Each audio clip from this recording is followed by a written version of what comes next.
I never thought I would end up in a hospital, let alone experience the horrors that I did. It all started when I got into a car accident on my way home from work. The next thing I knew, I was waking up in a hospital bed with a splitting headache and a cast on my leg. At first, everything seemed normal. The nurses were kind and the doctors were attentive.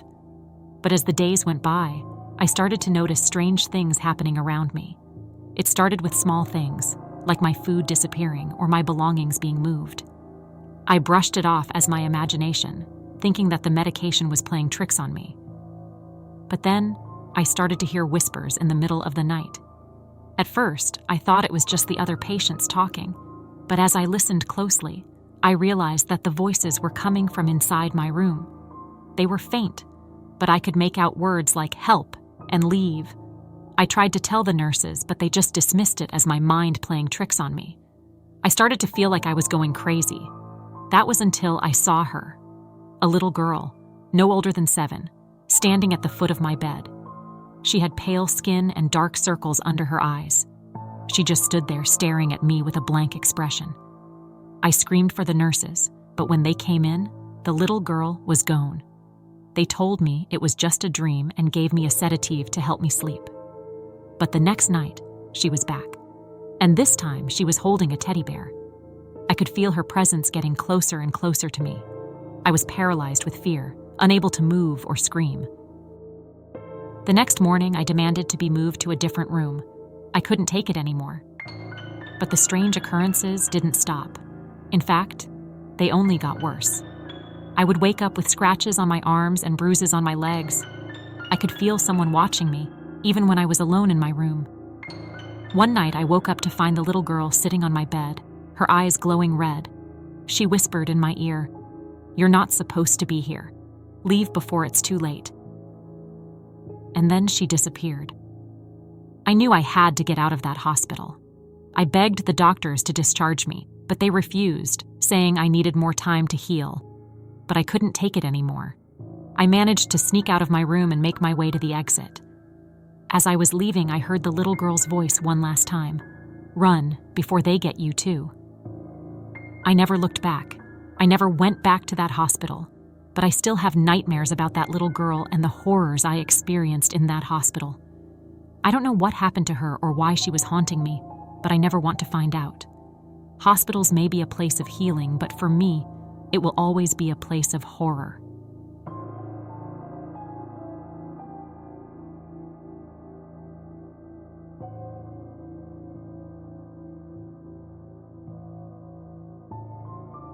I'll never forget my early days as a pediatric nurse, working the night shift in one of the oldest wings of the hospital.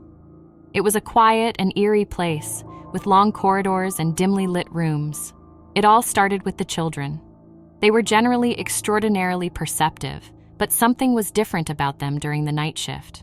They would often wake up in the middle of the night, crying and scared, claiming to have seen a tall figure in their room. They described him as a man with gray hair, glasses, and always wearing a white coat. At first, I dismissed it as just their imagination. But then I noticed a pattern. It was always around 6 in the morning when they would see this mysterious figure. And what was even more unsettling was that the children's descriptions of the man were all the same, despite not knowing each other. I couldn't shake off the feeling that something was off. I began to ask the children more about this man, hoping to get some answers. But they all had the same story. A doctor had visited them during the night, checking on them and making sure they were okay. Eventually, I had to ask my colleagues about this mysterious doctor. To my surprise, they all knew about him.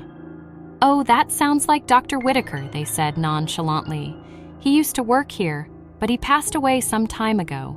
We believe he still makes his rounds, checking in on the children." I was taken aback. I had never heard of this doctor before, and I had been working in the hospital for months. I asked my colleagues if they had any pictures of him, but they said there were none. It was strange that there were no photos of a doctor who had worked at the hospital for so long. As I continued to work in the pediatric wing, I couldn't shake off the feeling that there was something supernatural happening. I started to pay more attention to the children's stories, and they all recounted the same image of the doctor, tall, with gray hair, glasses, and always wearing a white coat. It was an eerie realization that perhaps those we've lost continue to watch over their charges, existing in a space between our reality and theirs. The thought creeped me out, but at the same time it brought a sense of comfort, knowing that these children were being looked after by someone who cared for them. One night, as I was making my rounds, I saw a figure in the hallway. It was the same man that the children had described. He smiled at me and nodded, as if acknowledging my presence. I couldn't believe my eyes. Was this really the ghost of Dr. Whitaker? From that night on, I would often see the doctor during my shifts. He never spoke, but his presence was enough to calm the children and make them feel safe. I never told anyone about my encounters with the doctor, afraid that they would think I was crazy. Years have passed since then, and I have moved on to a different hospital, but I'll never forget the experience from my early days as a pediatric nurse. It showed me that there are things beyond our understanding, and sometimes those things can bring comfort and peace to those in need.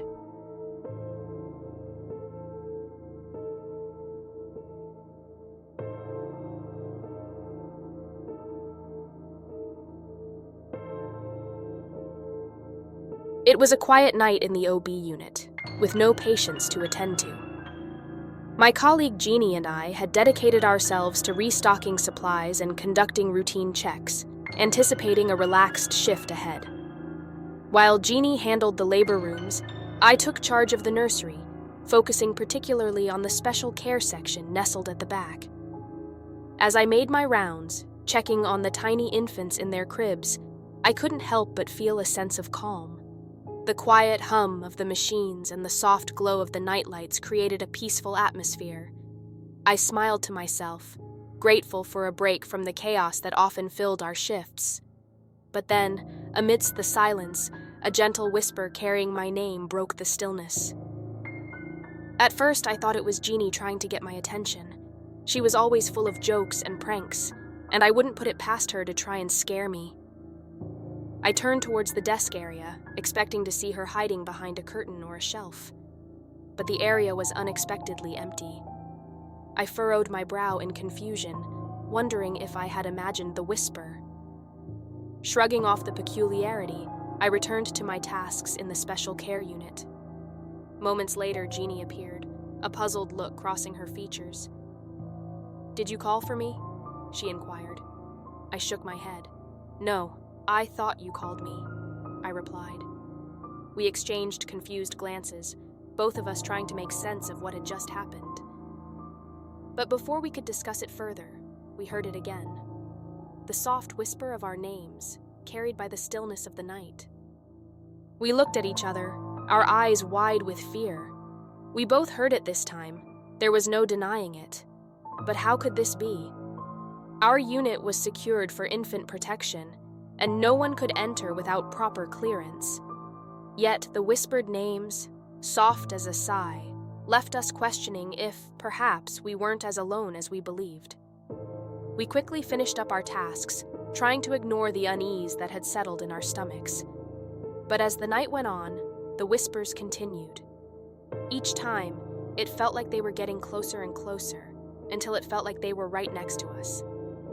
Jeannie and I found ourselves grappling with an unsettling realization. Our unit, supposedly a safe and secure place, may not be as protected as we thought. The whispered names left us with a feeling of dread, and we couldn't shake the feeling that we were being watched. We never found out the source of the whispers that haunted us that night. But from that day on, we made sure to never be alone in the special care unit. And even now, years later, whenever we work together, we still sometimes hear those soft whispers, a reminder that we are never truly alone in the quiet of the night.